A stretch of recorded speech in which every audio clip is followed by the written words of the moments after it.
insya Allah saya bisa menemani hadis itu. Karena istri saya insya Allah ada studinya di Amerika, jadi insya Allah nanti kita akan saling membalas bahkan hadis itu. Terima kasih.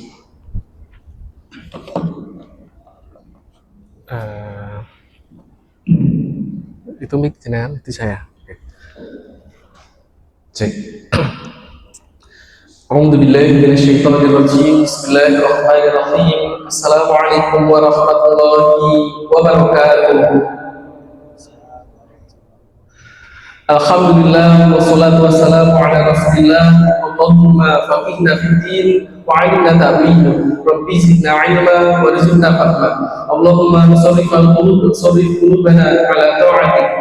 A'udzu bikalimatillahi tammati min syarri ma khalaq. Bismillahirrahmanirrahim. La yadurru ma'a ismihi syai'un fil ardi wa la fis samaa'i wa huwas samii'ul 'aliim. Alhamdulillah, teman-teman sekalian, kita masih diberikan kesempatan oleh Allah untuk bisa berjumpa kembali. Setelah terakhir saya kesini kayaknya setahun yang lalu, insyaallah. Dan semoga kita diberikan kebaikan dan senantiasa Allah tambahkan kebaikan itu, dan kita juga diberikan istiqomah dan nanti sampai surganya. Amin ya rabbal alamin. Dan tak lupa juga salat dan salam selalu kita curahkan kepada sosok yang selalu kita rindukan dan kita nantikan syafaatnya di yaumul qiyamah, yaitu Rasulullah sallallahu alaihi wasallam. Mas-mas dan mbak-mbak, bapak-bapak dan ibu-ibu, semoga kabarnya baik selalu. Amin, amin ya rabbal alamin. Meskipun semakin hari sepertinya cuaca semakin dingin ya. Mas Sinten MC? Saya Faris. Pak Faris ya, Masya Allah. Barakallah.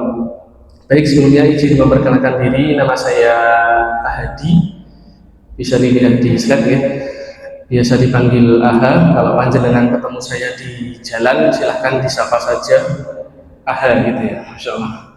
Dan di sini sepertinya ada yang lebih tua dari saya, jadi kalau panjenengan lebih tua secara usia, anggap saja saya cucu panjenengan yang sayang kepada panjenengan karena Allah gitu ya.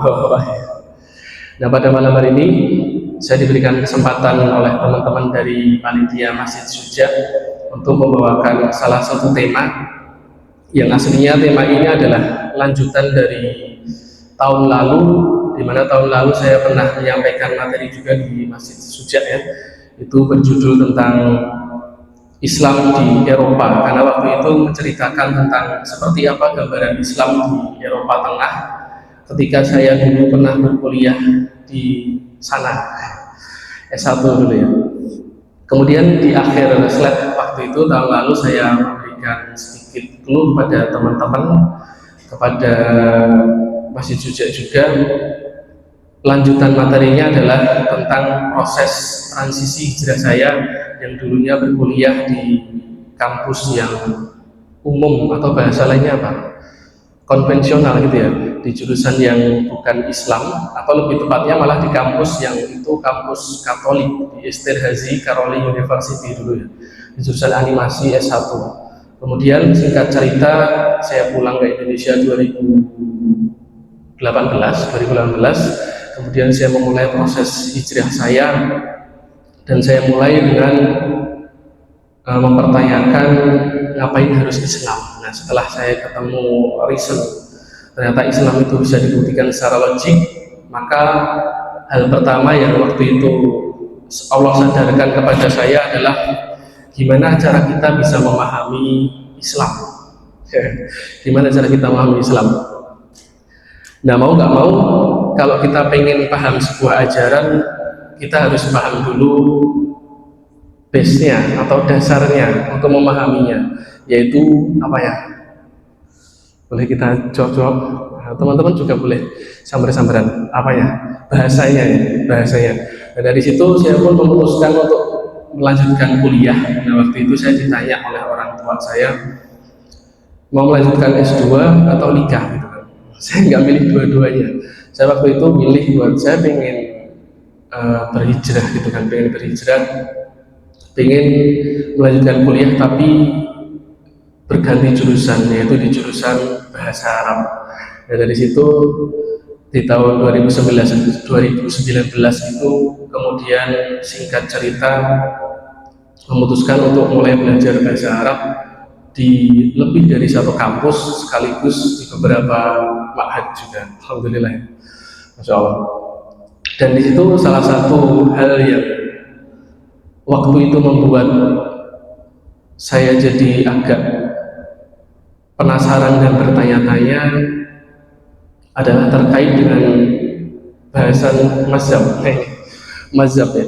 Jadi ternyata di dalam Islam itu kalau kita mau paham Islam ya kita harus paham dulu core-nya atau bahasanya ya, yaitu bahasa bahasa Arabnya kan. Akan tapi ternyata yang punya mazhab itu bukan cuma fikih ya. Kalau selama ini kan kita tahu kalau fikih itu ada berapa mazhab, Mas MC? Oh, yang terkenal ada 4 ya biasanya. Yang terkenal ada 4, ada mazhab Syafi'i, Hambali, apalagi Maliki, Hanafi ya, dan lain-lain ya. Tapi ternyata ketika saya diajar oleh berbagai dosen dari berbagai latar belakang dosennya itu adalah banyak universitas baik di dalam maupun di luar negeri ya, itu situ bahasa Arab ternyata punya yang namanya mazhab juga ya. Nah ini kebetulan MC-nya S2 di bagian pemikiran Islam. Itu kalau ngomongin mazhab itu kan dari kata apa Mas MC? Mazhab dari kata Masya Allah, betul sekali. Ya mazhab itu juga di dalam rumpun disiplin ilmu jurusan prodi bahasa Arab S1 atau S2 itu juga itu bagian dari singkatan mazhab, yaitu mazhaba ilaihi, yaitu ma itu ya apa, dhahaba pergi atau menuju ilaihi kepadanya, atau kecenderungan seseorang untuk mengikuti sesuatu. Nah salah satu mazhab yang pertama kali muncul di dalam rumpun disiplin ilmu bahasa Arab itu adalah ini, mazhab Basrah. Kelihatan ya, mazhab Basrah. Ini berawal dari salah satu kota di daerah Basrah. Basrah itu mana? Mana Pak? Ada yang tahu Basrah? Irak. Iya di daerah sana ya, Timur Tengah. Kalau dulu namanya bukan Irak ya, apa namanya? Persia.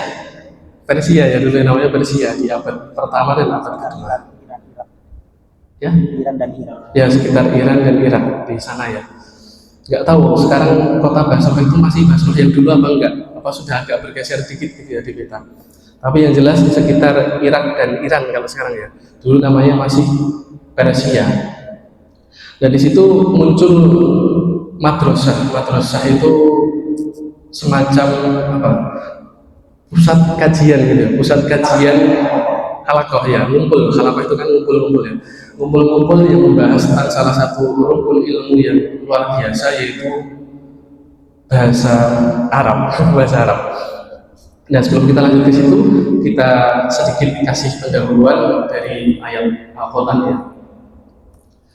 Yang pertama bahwasanya disampaikan di dalam surah Yusuf, Allah Subhanahu wa taala berfirman, "Inna anzalnahu Qur'anan Arabiyyan la'allakum ta'qilun." Bahwasanya kami menurunkan Al-Qur'an ini dengan bahasa Arab untuk apa? La'allakum ta'qilun, agar kamu mengerti. Nah, ta'qilun di sini dari kata atau rumpun kata atau di dalam prodi bahasa Arab, jurusan bahasa Arab itu disebut dengan istiqaq. Istiqaq itu ilmu asal-usul kata dari ain, qaf dan lam, naqala, naqlun. Jadi di sini akan lebih ke akal ya. Apa maksudnya? Artinya sebagian ahli di dalam bahasa Arab atau ilmu nahwu menyampaikan bahwasanya orang yang mempelajari bahasa Arab itu akalnya lebih terasah gitu ya. Dan kalau teman-teman juga sedikit-sedikit belajar, kalau sekarang itu kan sudah dimudahkan ada apa namanya AI ya, ada AI itu ya. Ada AI itu AI bisa menyampaikan kok bisa orang yang belajar bahasa Arab akalnya lebih terasah, lebih plong, lebih encer gitu ya. Ya karena bahasa Arab itu sudah punya semacam rumus ya. Nanti di situ ada rumus-rumus yang dipelajari di dalam turunan ilmu bahasa Arab. Cuman yang mau kita bahas di sini bukan rumpun ilmunya, tapi salah satu mazhabnya. Dan mengerucut lagi, salah satu mazhab pun yang kita bahas adalah imam tertingginya, atau di sini judulnya di paling atas dia kecil, seorang pemuda imamnya para imam bahasa Arab. Dan di salah satu mazhab bahasa Arab yang pertama, yaitu mazhab Basroh ya, mazhab Basroh. Karena kalau teman-teman belajar di tingkat lanjut di S2 atau S3 bahasa Arab itu akan belajar perbandingan mazhab bahasa Arab. Nah, di situ ada 5 mazhab ya. Dan ada 2 mazhab induk. 2 mazhab induk itu yang pertama ada mazhab Basroh yang akan kita bahas. Kemudian nanti akan lahir mazhab Kufah namanya. Itu 2 mazhab induk. Yang 2 mazhab ini itu lambat laun akan melahirkan 3 mazhab baru. Ada mazhab Baghdad, kemudian mazhab Mesir, dan juga mazhab Andalusia. Tapi mana core atau inti dari keilmuan rumpun bahasa Arab ada 2 aja, Basroh dan Kufah. Nah, kita bahas yang pertama kali, yaitu mazhab Basroh ya. Dan kita bahas kok bisa muncul ada mazhab Basroh dan siapakah yang tokoh yang sangat terkenal. Sudah siap? Baru jawab-jawab pendahuluan aja udah hampir setengah jam ya.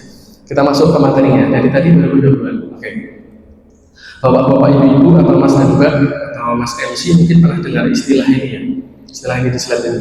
Ada namanya istilahnya, itu yang pertama tata bahasa Arab atau nahwu. Pernah dengar Mas MC? Atau pernah belajar juga di kampus ya? Oh, dari pesantren. Nah, ini asik. Baik, dan bisa jadi juga pernah Bapak Ibu pernah dengar istilahnya sorof ya, atau morfologi, perubahan bentuk kata. Kemudian Bapak Ibu bisa jadi juga pernah dengar istilahnya namanya balaghah atau ilmu retorika di dalam bahasa Arab, atau ilmu istiqaq, ilmu asal usul kata. Kenapa kata ini bisa ditemukan dan kenapa kata ini bisa berubah? Itu namanya ilmu istiqaq atau derivasi. Terus nanti ada ilmu i'rab untuk mengetahui kedudukan harokat dari setiap kata dan juga lain-lainnya. Tapi yang menarik Bapak Ibu sekalian, ketika kita tanya kepada orang yang ahli di bidang bahasa Arab, atau dia seorang ahli di bidang nahwu tata bahasa Arab, atau dia seorang profesor atau peneliti di bidang bahasa Arab, kalau kita bertanya tentang apa rujukan atau sumber primer, sumber yang pokok atau sumber otoritatif dari ilmu nahwu, maka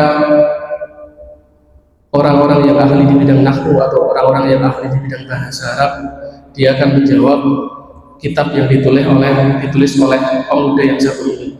Namanya adalah Sibawayh. Sepertinya kalau saya tampilkan gundulnya agak bingung. Oke, saya tampilkan terjemahnya. Kemudian kalau Bapak Ibu juga bertanya kepada orang-orang yang ahli di bidang bahasa Arab tentang apa rujukan buku atau kitab di bidang ilmu sorof atau morfologi bahasa Arab, maka orang-orang yang ahli di bidang bahasa Arab akan menjawab kitabnya Sibawayh lagi. Sibawayh ini nama orang ya. Kemudian kalau kita tanya lagi ke orang yang ahli bahasa Arab, apa rujukan utama atau buku atau kitab di bidang balaghah, maka orang itu juga akan menjawab kitabnya Sibawayh lagi. Kemudian kita tanya lagi di bidang istiqaq, di bidang ilmu qiraat Al-Quran, di bidang syair, maka orang-orang yang ahli di bidang bahasa Arab akan menjawab rujukan utama dari bukunya adalah buku atau kitab dari yang ditulis oleh Sibawayh. Nah, jadi yang akan kita ceritakan pada malam hari ini adalah seorang pemuda yang dia menjadi imam dari para imam bahasa Arab. Ini kan luar biasa ya Mas MC ya. Pemuda yang menjadi imam-imamnya para imam bahasa Arab. Itu kan luar biasa. Dan namanya adalah Sibawayh. Nah, teman-teman kalau dengar kata Sibawayh ini kan kayak asing banget gitu kan. Asing banget. Asingnya adalah kok nggak kayak nama orang Arab gitu kan. Padahal katanya imamnya bahasa Arab gitu kan. Dan ternyata pemimpin para imam atau imamnya para imam bahasa Arab mazhab Basroh itu bukan orang Arab, tapi orang Ajam. Ajam itu apa ya? Luar Arab, non Arab gitu ya. Nah ini pendahuluannya sedikit tentang pemuda imamnya para imam, namanya Sibawayh. Di dalam kitab diceritakan bahwasanya salah satu kitab yang dipakai di pendahuluannya adalah karyanya Imam Az-Zahabi, di mana di situ dikatakan bahwasanya Sibawayh adalah imamun nahwu. Dia adalah imamnya ahli nahwu, kemudian hujjatul Arab, sekaligus dia juga adalah otoritas tertinggi di bidang ilmu bahasa Arab. Dan beliau menulis sebuah kitab, judulnya adalah Alkitab. Asing nggak? Menulis kitab judulnya Alkitab, itu gimana itu? Nah nanti kita sedikit ulik kenapa bisa kitab yang ditulis atau buku yang ditulis oleh Sibawayh ini bernama Alkitab. Sebuah karya agung yang bahkan para ulama setelah Sibawayh meninggal pun atau wafat itu tidak ada yang bisa menyamainya. Oke, kita lanjut ke slide selanjutnya. Kalau mau foto-foto boleh ya. Nah, mengapa kita perlu belajar kisah imamnya bahasa Arab? Singkat ceritanya ada sebuah motivasi bahwasanya di salah satu kitab yang ditulis oleh Ibnu Khaldun disampaikan bahwasanya kana a'lamu al-mutaqaddimin wal mutaakhirin bin nahwi, bahwasanya ulama yang paling mendalam dalam ilmu nahwu baik setelah beliau maupun yang membersamai beliau itu adalah Sibawayh. Dan Sibawayh ini mempunyai seorang sahabat namanya Akhfash. Dan sekaligus di dalam kitab juga dijelaskan bahwasanya belum pernah manusia menulis kitab nahwu atau bahasa Arab, tata bahasa Arab yang menyamai kitabnya Sibawayh. Bahkan kitab-kitab nahwu yang ditulis setelahnya kebanyakan mengambil ilmu dan bersandar pada kitab tersebut. Itu kan luar biasa ya bapak-bapak, ibu-ibu ya. Dan yang lebih luar biasa lagi adalah ternyata beliau ini bukan orang Arab, ternyata orang Ajam, orang Persia gitu ya. Dan di kota di mana beliau tinggal pun banyak sekali melahirkan para imam di bidang bahasa Arab. Bahkan nanti kalau panjenengan mempelajari mazhab besar satunya yaitu mazhab Kufah, imam mazhab Kufah dalam bahasa Arab itu pun bukan orang Arab. Jadi kalau kita ya sebagai orang yang non-Arab, kita kan jauh banget dari Arab ya, cuman agak dekat sama Persia. Kalau Persia masih agak dekat, kalau Indonesia jauh banget. Jadi nggak perlu overthinking atau nggak pede untuk belajar bahasa Arab, untuk takut belajar bahasa Arab, karena imamnya bahasa Arab sendiri pun bukan orang Arab, tapi asli orang Ajam atau Persia. Kemudian disampaikan juga di dalam kitab yang ditulis oleh Imam As-Suyuti ya, salah satunya ini terjemahnya, orang-orang yang mengambil atau meriwayatkan bahasa Arab dan lisan atau kosakata bahasa Arab kemudian menghubungkannya sehingga menjadikannya sebagai suatu ilmu dan disiplin hanyalah ulama Basrah dan Kufah, tidak dari kota-kota Arab yang lain. Jadi di sini yang kita bahas satu aja, yaitu yang Basrah ya, di mana ternyata perumusan tata bahasa Arab itu dilakukan oleh ulama dan imamnya dari Basrah, dari Basrah yang pertama kali, bukan di wilayah Arab ya, bukan di wilayah Arab. Terus kita lanjut lagi. Mungkin bapak-bapak ibu penasaran, kenapa kok namanya Sibawayh? Apakah itu nama asli? Jawabannya bukan. Nama asli dari imam mazhab bahasa Arab ini adalah Amr bin Osman, itu yang atasnya bin Tumbur atau Al-Ma'ruf bi Sibawayh, yang sangat terkenal atau masyhur dengan istilah Sibawayh. Dan lagi wa makna Sibawayh bil Farisiyah, dan arti dari nama Sibawayh itu bil Farisiyah, dari bahasa Persia, yang artinya adalah Rabi'atu at-Tufah, yaitu adalah aroma apel, ada juga yang menyebut sebagai bau apel gitu ya. Jadi emang si bawah ini bau apel gitu. Dan waih itu kan kalau dalam bahasa Persia itu artinya sebagai bentuk tasghir atau bentuk kasih sayang gitu ya. Misalnya jangan pernah dengar ahli-ahli bahasa Arab yang lain, ada Dulus Tawe dan lain-lain, itu berarti dia bukan orang Arab tapi orang-orang Persia. Dan imam dari para ulama atau ahli bahasa Arab di Basrah di Persia itu adalah namanya Sibawai ini, atau nama aslinya adalah Amr bin Uthman. Itu ya, dikit-dikit kita mengenal tentang bahasa yang katanya kita gunakan sebagai bahasa untuk memahami petunjuk hidup kita, yaitu Al-Quran dan Al-Hadis. Dikit-dikit ya. Asing banget nggak sih bapak-bapak ibu sama nama Sibawai? Asing banget, asing banget ya. Padahal beliau ini yang pertama kali merumuskan di dalam ilmu bahasa Arab mazhab yang nomor 1, yaitu mazhab Basrah ya. Nah, kita lanjut kisah beliau ini. Dan pemuda ini adalah pemuda yang non Arab atau ajam ya. Maka pantas bagi pemilik ilmu ini yang telah menghimpun cabang-cabangnya, meletakkan dasar-dasarnya, menggambar bentuk-bentuknya, dan menjelaskan bagian-bagiannya. Dan ini adalah ujian, itu di bawah ada keterangan yang saya blog warna biru. Ini adalah ujian yang ditujukan kepada Sibawai. Dan salah satu ulama yang sangat ahli di bidang bahasa Arab yang sangat terkenal, yaitu Ibnu Jini, menyampaikan bahwasanya Sibawai adalah orang yang menghimpun, membangun dan menata ilmu nahwu atau tata bahasa Arab menjadi sebuah disiplin ilmu yang utuh. Nah, ini pertama kali. Dan muncul pertanyaan, apakah seorang yang sehebat ini di masa mudanya ya?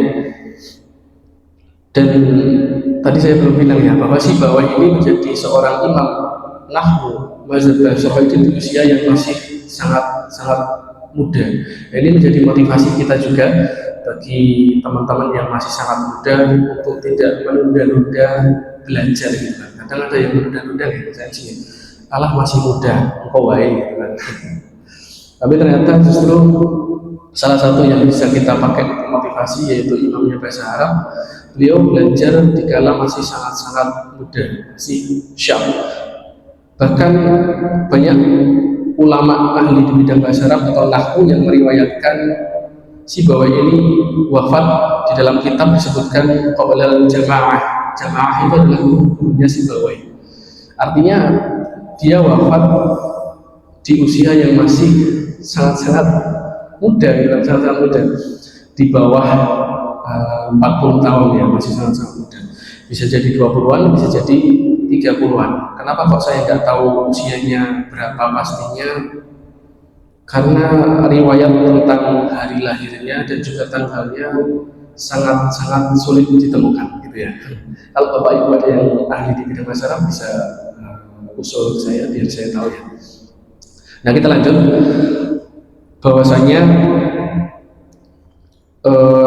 ada titik balik atau titik awal kenapa seorang anak muda bisa begitu getol, bisa begitu semangat untuk mempelajari sebuah ilmu yang kalau sekarang banyak anak muda yang mengatakan ilmu ini nggak relevan sama zaman lagi kan. Apa yang belajar bahasa Arab gitu kan? Sudah ada terjemah, sudah ada apa lagi Pak? Sudah ada apa lagi Mas? Sudah ada terjemah, sudah ada tafsir, sudah ada buku-buku yang diterjemah. Ngapain harus belajar bahasa Arab gitu kan? Ya, ini ada titik awalnya tentang anak muda yang bernama Sibawai. Kenapa beliau bisa begitu getol belajar bahasa Arab? Di mana di dalam salah satu kitab yang diriwayatkan oleh salah satu ahli di bidang nahwu atau bahasa Arab yaitu Imam As-Sirawi, disampaikan bahwasanya suatu ketika Sibawai ini belum bisa bahasa Arab, tapi beliau mempelajari ilmu yang populer di lingkungan waktu itu, di lingkungan di sekitar Persia, yaitu tentang ilmu hadis. Jadi Sibawai ini pergi ke majelis atau madrasah atau ke halaqah, di bidang ilmu hadis, dan di situ gurunya menyampaikan dan membacakan sebuah hadis.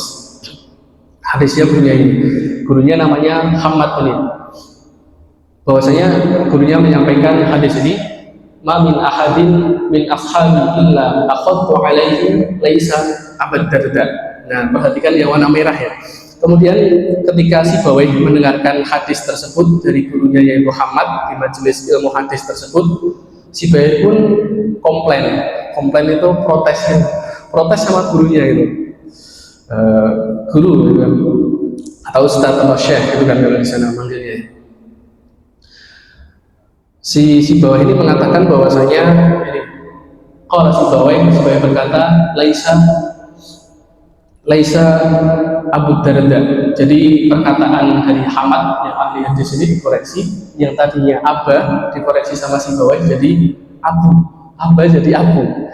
Kemudian apa yang dikatakan oleh gurunya yaitu Hamad yang di ahli bidang hadis ini, gurunya berkata lahanta itu kamu salah si Bawai, kamu salah itu ya si Bawai. Kemudian karena disalahkan, dan di situ kalau majelis itu kan otomatis rame ya Bapak ya, malunya bukan main disalahkan karena mengira dibaca, si Bawai mengira dibacanya adalah Abu Darda, tapi ternyata yang sudah benar perkataan gurunya yaitu Abba, bukan Abu tapi Abad Darda. Lalu si Bawai berkata apa? Di tengah rasa malu dan juga malu plus minder, tertekan dan dipermalukan di banyak jamaah, si Bawai berkata ini, la jarama la aqlubanna ilman la tulahini. Nah, cukup gitu kan, cukup atau udahlah gitu kan, tapi tetap sopan pamit dari majelis itu. La aqlubanna ilman, aku akan mempelajari ilmu. Yang dimaksud di sini adalah ilmu bahasa Arab. La tulahini, agar apa? Agar engkau tidak bisa menyalahkan aku lagi gitu kan. Dan disinilah titik balik awal mula di mana si Bawai itu mulai belajar bahasa Arab di usia yang muda, Berawal dari apa Bapak Ibu? Dari disalahkan ketika membaca sebuah hadis. Dan akhirnya si Bawai pun meninggalkan majelis di bidang hadis tersebut dan pergi menemui salah satu orang yang ahli di bidang ilmu nahwu namanya Al-Khalil. Nah, nanti kita sedikit 5 menitan mengulik siapa itu Al-Khalil ya, karena ini salah satu tokoh yang sangat terkenal di bidang bahasa Arab, tapi sekarang asing. Jenengan aja asing kan sama Al-Khalil, itu nama apa lagi itu? Kok Arab lagi gitu ya. Oke, kita lanjut kisahnya. Nah, dari satu teguran ini ada sedikit quotes dari seorang imam tadi. Kita bisa ambil pelajaran dari satu teguran lahirlah sebuah tekad, dan dari tekad lahirlah perjalanan mencari guru, dan dari perjalanan lahirlah sebuah kitab yang nantinya akan disebut dan terkenal sampai zaman sekarang, bahkan dipakai di berbagai universitas, namanya adalah Alkitab. Nah, kalau di bidang bahasa Arab disebut Alkitab, di prodi bahasa Arab disebut Alkitab, sudah pasti Alkitab yang dimaksud adalah kitabnya si Bawai tadi. Dan dari Alkitab ini lahir nama yang menjadi salah satu fondasi ilmu bahasa Arab pertama kali di dunia. Ini luar biasa ya. Nah, sebelum lanjut, saya juga ada salah satu kisah di mana awal mula saya belajar bahasa Arab ya. Dulu pertama kali saya belajar bahasa Arab di salah satu kampus Muhammadiyah UMY di sini. Di situ ada satu kisah yang membuat saya tertampar di semester awal, di mana kalau di dalam bahasa Arab, jurusan bahasa Arab itu ada mata kuliah namanya ilmu sorof, morfologi. Nah, di situ di kelas itu kan dosen di depan, murid-muridnya duduk di kursi. Itu waktu itu di mata kuliah sorof atau morfologi diminta untuk mentasrif itu apa Mas MC bahasa Korea? Mengubah, iya, menyebutkan macam-macam apa? Macam-macam jenis. Jadi misalnya dari kata jadi yaktubu, dari kitaban, itu dari kata kerja bentuk lampau, jadi sekarang akan datang kata kerja bentuk perintah dan seterusnya. Dan itu suruh mentasrif. Jadi mahasiswa ditunjuk namanya fulan, misalnya dikasih kata-kata tasrif langsung cepet blablabla. Karena hampir 100% saya yang satu kelas sama saya di jurusan bahasa Arab itu adalah lulusan dari pondok pesantren. Sedangkan saya adalah pemuda hijrah yang dulunya berkuliah di kampus konvensional di Eropa Tengah gitu kan, nol gitu loh pemahaman bahasa Arabnya. Nah ketika bulan 1 dipanggil suruh tasrif cepat set, kemudian bulan kedua dipanggil set bisa gitu kan, bulan ketiga dipanggil set bisa, terus kemudian gantilah saya gitu kan. Saya dipanggil waktu itu Syekh padahal saya bukan Syekh, dosennya manggil gitu ya Syekh tasrif gitu kan. Saya buffering loading, teman-teman pada cepat gitu main tasrif, saya buffering gitu kan. Akhirnya dibentak sama dosennya, ya Syekh sampai digetak-getak gitu kan. Saya akhirnya langsung teriak ke dosennya, skip Ustadz gitu. Skip Ustadz, langsung seluruh teman-teman di kelas itu ketawa semua gitu kan, karena saking cumlengnya kepala saya gitu dan suruh mentasrif, sedangkan kosakata di kepala saya itu masih sangat sedikit karena di awal-awal perkuliahan. Nah ini juga yang salah satu memotivasi saya bahwa seperti Allah itu menyadarkan saya ada satu lubang, satu kekurangan di dalam diri saya, yaitu dimana katanya saya itu hidupnya ngikutin Al-Quran, tapi ternyata bahasanya saja belum paham gitu kan. Nah dari situ, dari tamparan malu di kelas, sampai dosen itu kalau ketemu saya di kantin, di parkiran itu skip saking itu ya, saking malunya waktu itu ya, saya jadi lebih bersemangat untuk mempelajari bahasa Arab sampai mendapatkan gelar itu LC itu di bidang jurusan bahasa Arab di salah satu kampus di Mesir, alhamdulillah. Nah kita lanjut titik balik dari si bawah tadi ya, dimana beliau juga memulai belajar bahasa Arab dari kesalahan itu, kemudian dia pergi ke majelis bahasa Arabnya Al-Khalil dan berguru kepadanya, dimana ada satu kata kunci, yaitu kita harus memilih guru yang tepat ya. Guru yang tepat artinya apa? Kalau kita ingin ahli di bidang bahasa Arab, maka guru yang kita cari adalah guru yang mengajarkan bahasa Arab juga gitu. Bukan kita pengen belajar bahasa Arab malah berguru kepada orang yang ahli di bidang memasak ya. Itu kan gak nyambung ya. Nah ini si bawah itu diceritakan di salah satu kitab yang ditulis oleh Az-Zubaydi, salah satu imam juga. Maka ia pun menekuni Al-Khalil ya, Al-Khalil, sampai akhirnya dia menjadi seorang imam sangat ahli ya. Dan nanti kita bahas sedikit siapa itu Al-Khalil ya. Bahwasanya Al-Khalil itu dia adalah seorang imam juga ya, seorang ahli di bidang nahwu bahasa Arab juga, dan dia adalah penemu ilmu arud. Pernah dengar syair bahasa Arab, istilah syair bahasa Arab? Nah kalau Bapak Ibu penasaran siapa yang menemukan ilmu arud atau ilmu pola syair bahasa Arab, itu adalah Al-Khalil ini, atau gurunya Sibawayh. Itu luar biasa ya. Ada salah satu quotes di sini, lingkungan yang baik akan mempercepat lahirnya orang-orang yang hebat. Kenapa Sibawayh bisa hebat? Ya karena dididik di majelis yang juga hebat.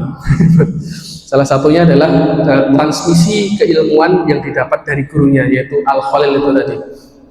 Nah ini cluenya lagi, bahwasanya gurunya Sibawayh itu dia adalah penemu ilmu arud atau ilmu pola syair bahasa Arab. Di situ ada bahar nanti, mungkin dulu pernah dengar ada lagu yang viral itu apa sih? Top atau gimana itu? Nah itu salah satu turunannya juga nanti ya. Tapi awal mulanya yang merumuskan ilmu arud itu adalah Al-Khalil. Kemudian Al-Khalil atau gurunya Sibawayh ini juga penemu ilmu ma'aji, ilmu kosakata bahasa Arab pertama kali yang merumuskan adalah Al-Khalil atau gurunya Sibawayh. Nama kitabnya adalah itu, Kitabul Ain. Itu luar biasa kan Bapak Ibu. Jadi orang-orang yang hebat di bidang tertentu itu kita bisa lihat dari kepada siapa dia berguru. Karena nggak mungkin lahir seorang yang hebat, yang kalau bahasanya anak muda Jis keren gitu kan. itu kecuali pasti gurunya juga luar biasa hebatnya. Nah, kita bisa lihat tercermin dari Sibawayh, gurunya lah yang menyusun ilmu ma'ajim atau ilmu kosakata dari Kitabul Ain dan juga ilmu pola syair bahasa Arab, dan muridnya yang menyusun ilmu struktur bahasa Arab atau ilmu nahwu. Gimana, luar biasa ya? Sekaligus kita lanjut, ini ada sebuah metodologi yang dipakai oleh Sibawayh ketika beliau merumuskan ilmu bahasa Arab atau ilmu nahwu. Dimana kalau kita buka di dalam kitab yang ditulis oleh Sibawayh, itu ya screenshot cover kitabnya, salah satunya adalah Alkitab yang covernya putih, tapi ada juga yang berwarna ya, tapi ini saya screenshot yang warnanya putih. Itu ada total 5 jilid, dimana kalau kita buka di dalam bukunya itu nggak ada mukaddimahnya, nggak ada puji syukur, alhamdulillah dan lain-lain. Dan di akhir atau di awalnya itu langsung dibuka dengan pembahasan ilmunya langsung. Jadi nggak ada pendahuluan sama sekali gitu. Kemudian di akhir juga ditutup dengan kalimat yang itu bukan kalimat penutup. Nah, ini menandakan apa? Para ahli di bidang bahasa Arab dan profesor dan peneliti di bidang bahasa Arab menyampaikan bahwa kitab yang ditulis Sibawayh ini ketika Sibawayh wafat di usia mudanya itu belum selesai. Akan tetapi karena setelah ditelaah kitab ini banyak dikenalkan di waktu itu, di zaman abad pertama kedua di Basrah, dan dipakai sampai sekarang, maka walaupun kitabnya belum selesai, tapi faidah atau kaidah dari ilmu nahwu ini bisa dibilang mendahului masanya. Artinya ilmunya itu benar-benar gitu, terkonfirmasi dan valid. Bersanad ya. Dan sekaligus MC tadi menyinggung bersanad, ya betul sekali bersanad. Jadi kalau kita buka kitab yang ditulis oleh Sibawayh ini, yaitu Alkitab, itu metodologi beliau dalam mengambil atau merumuskan ilmu bahasa Arab itu langsung di sumber primer atau pusatnya. Pastinya orang-orang Arab yang masih tidak tercemari. Artinya bahasanya masih fasih atau disebut dengan fusha ya, bahasa Arabnya masih fusha, orang-orang Arab Badui. Sekaligus di dalam kitabnya itu Sibawayh ini menyandarkan kepada orang yang mentransmisikan ilmu itu. Contohnya misalnya kalau kita buka kitab itu, nanti teman-teman akan dengar atau baca itu yang warna hijau, agak kelihatan ya, Sami'nal Arab, maka maksudnya adalah mendengar dari orang-orang Arab Badui yang masih fasik, masih fusha, masih enggak tercemari sama sekali. Kemudian Sibawayh juga kadang mengatakan Sa'altu Al-Khalil, aku bertanya kepada Al-Khalil. Kemudian Al-Khalil menjawab begini, Al-Khalil yang gurunya tadi. Itu artinya Sibawayh ini masih mencantumkan siapa aja orang-orang yang diambil ilmunya untuk merumuskan ilmu nahwu ini.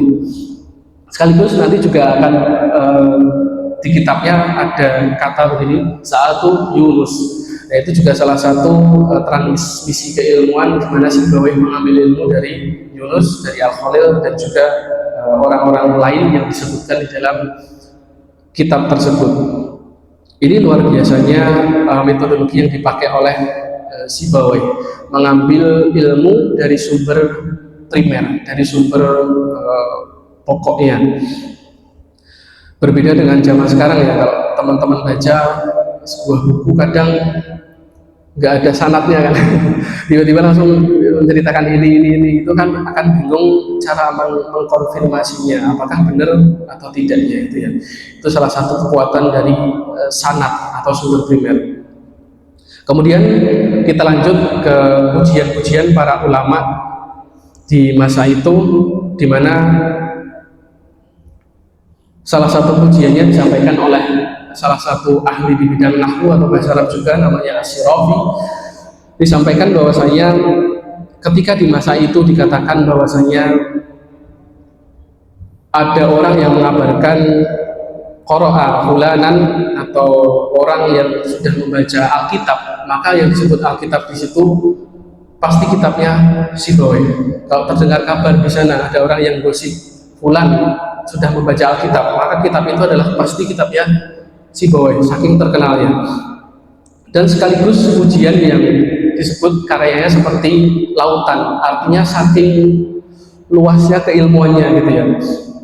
Di situ dikatakan Rokib Tal-Bahar, salah satu ahli di bidang bahasa Arab ditanya gitu kan, dan beliau bertanya juga kepada ahli bahasa Arab.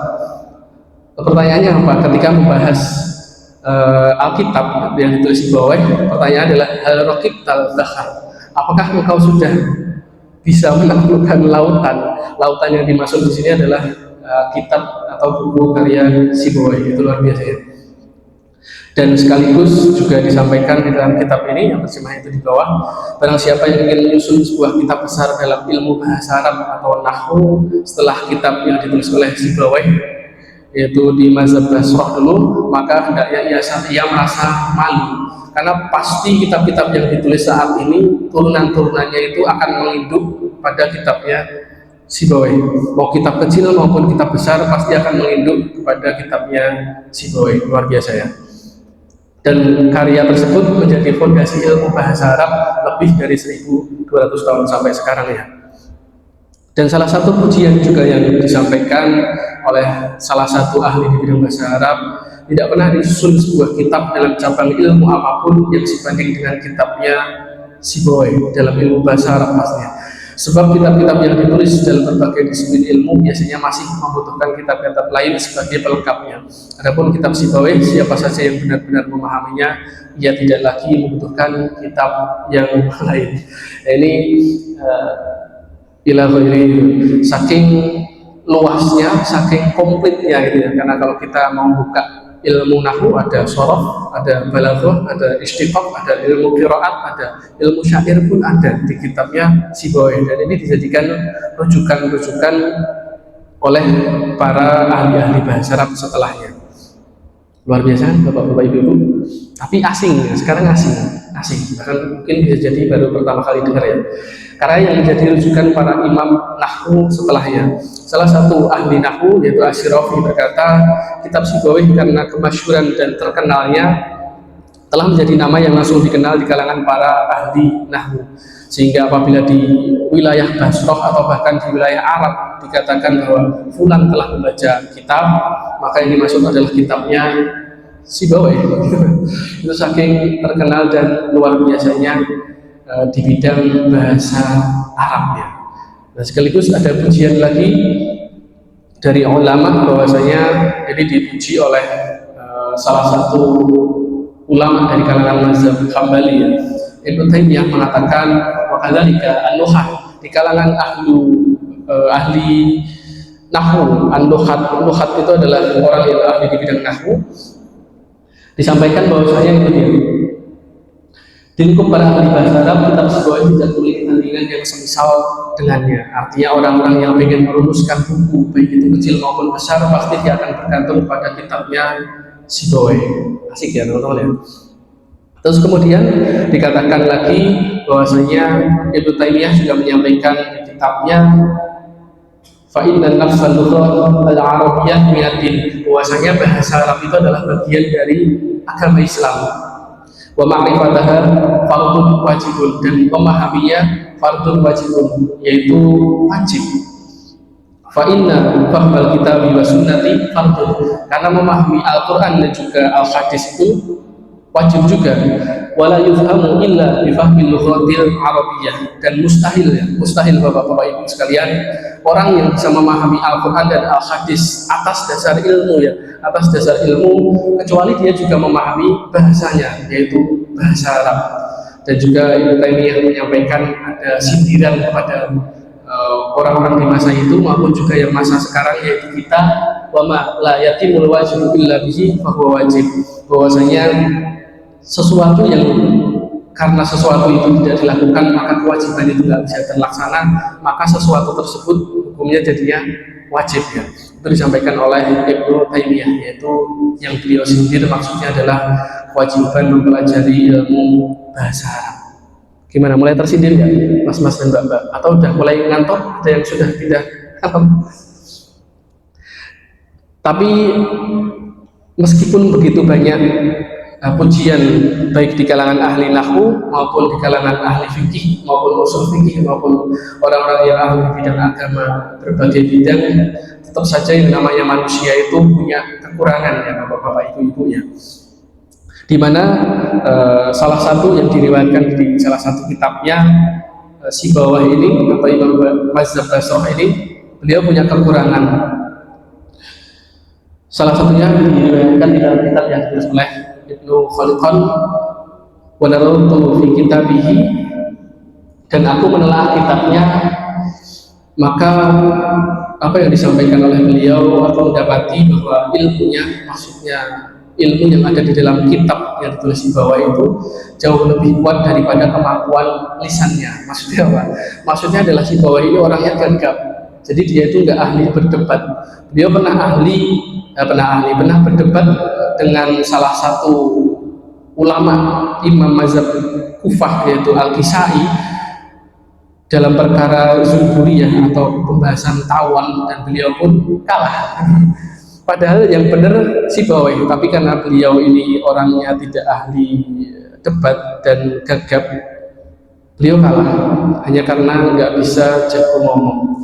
Beliau juga pernah berdebat dengan ahli-ahli bahasa Arab yang lain dan beliau juga kalah. Akan tapi kalau kita baca kitabnya, maka kitabnya ini luar biasa, bahkan lebih kuat daripada lisannya kalau pujiannya ya.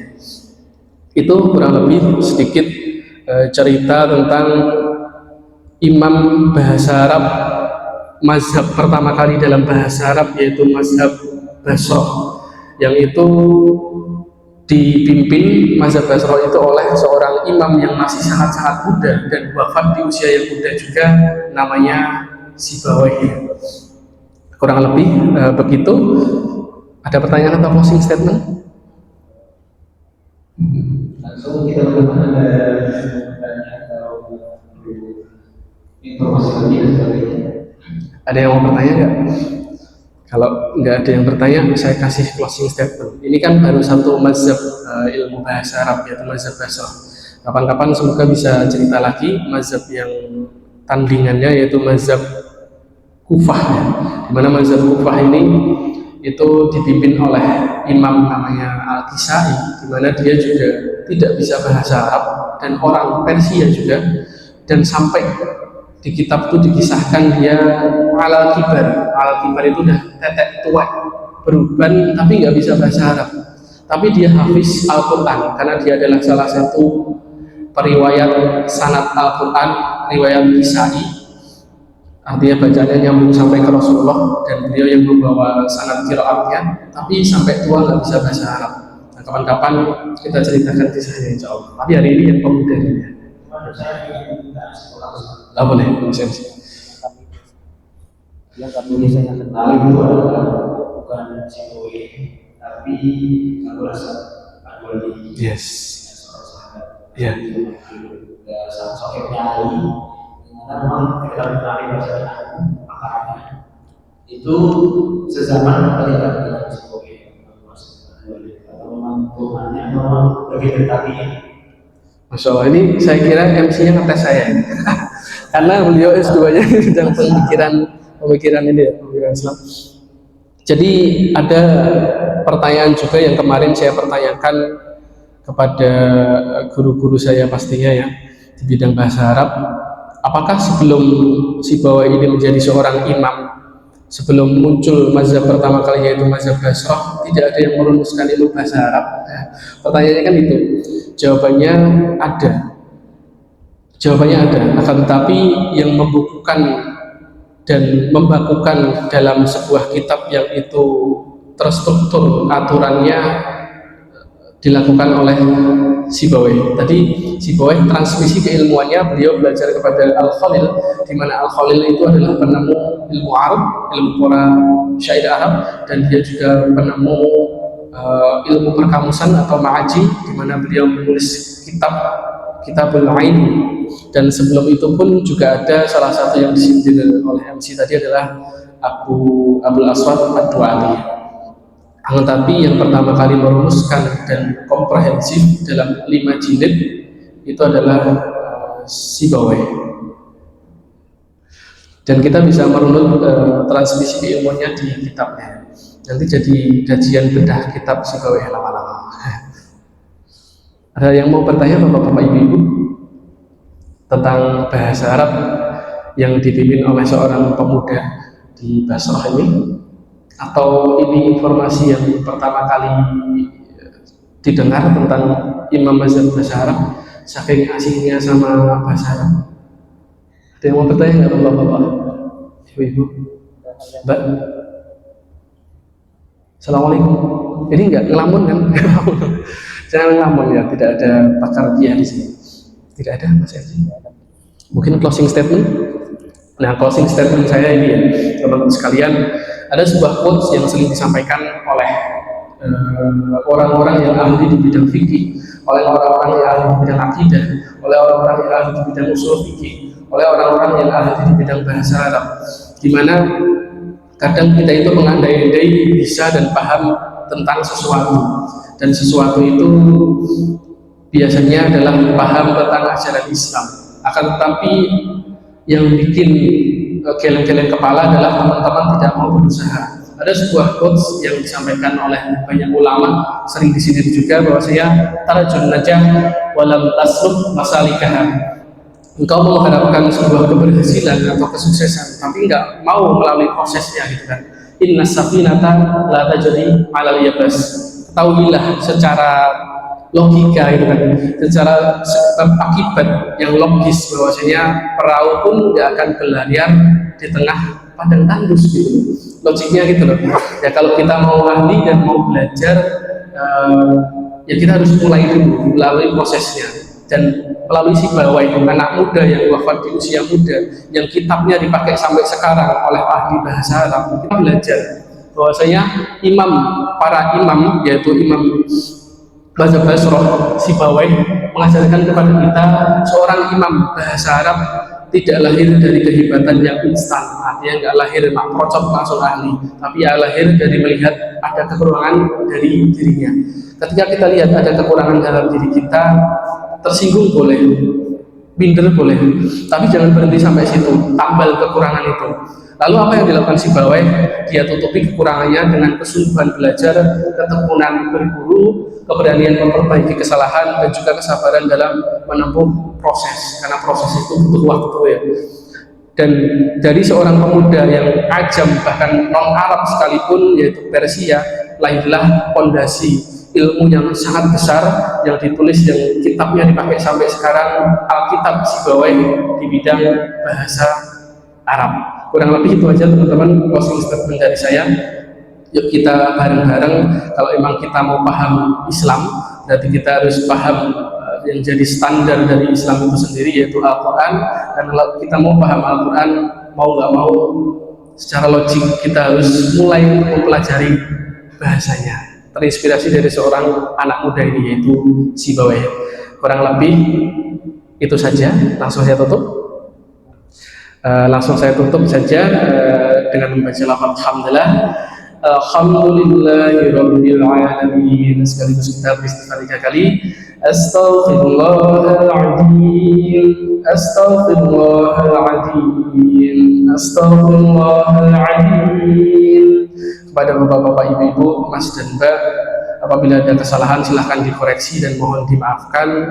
Dan untuk menutup dengan sempurna saya kembalikan kepada host.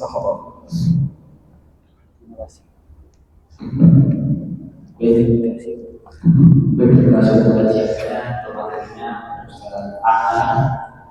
itu biasa mengenai bagaimana artinya bahasa Arab ini semua, yang mana jadinya adalah semua muslim, yang mana kita intinya atau kajian tujuan kita untuk memahami kebersamaan adalah seperti itu, yang mana sebagai bentuk untuk kehidupan kita sampai yaumul kiamat. Mungkin untuk malam hari ini mungkin segini, hanya ini yang bisa kami sampaikan. Kurang lebih maaf atas segala kesalahannya. Saya tutup. Wassalamualaikum warahmatullahi wabarakatuh. Waalaikumsalam warahmatullahi wabarakatuh.